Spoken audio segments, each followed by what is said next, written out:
We're good. All right, I wanted to do a demonstration for you today using some cards. And most of you have probably heard of a card game called Crazy 8's.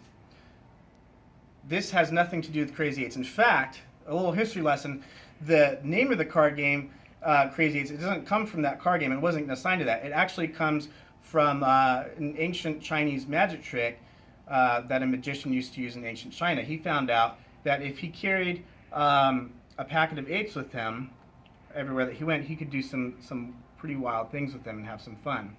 So what he would do is he'd take some of the 8's and he'd place them face down. And he'd take some other 8's and place them face up. But he'd always carry a card in there that was different from the others. And it was always a face card. Now I brought with me today the King of Spades. So what this ancient Chinese magician would do is he'd scoop up the 8's with that king. And then he'd give him a little shake like that.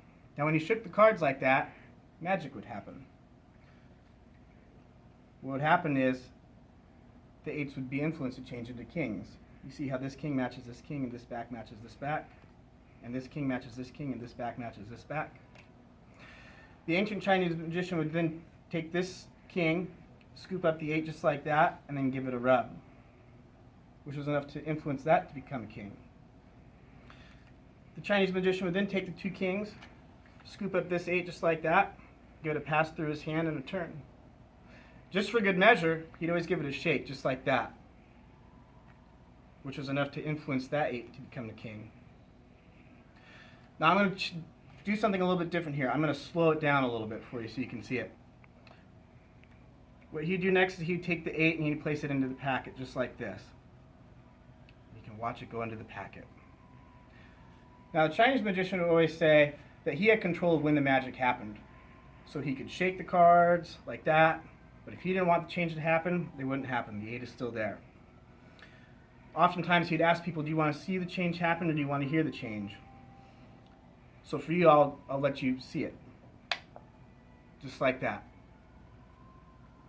You see there's 1 king, 2 king, 3 king, and then the 4th king.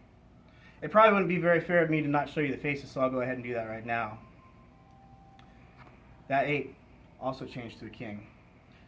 If we scoop this one up and just give it a turn like that and a quick snap, that's enough to make that 8 influence to change into a king. With this 8, we'll just turn it over, place it face down right there, and then give it a rub. By that little rub right there, that's enough to make it influence to change to become a king as well. Now the last one is a little tricky. The last one we kind of do at a distance. So if we get the kings and we just kind of wave at it like that.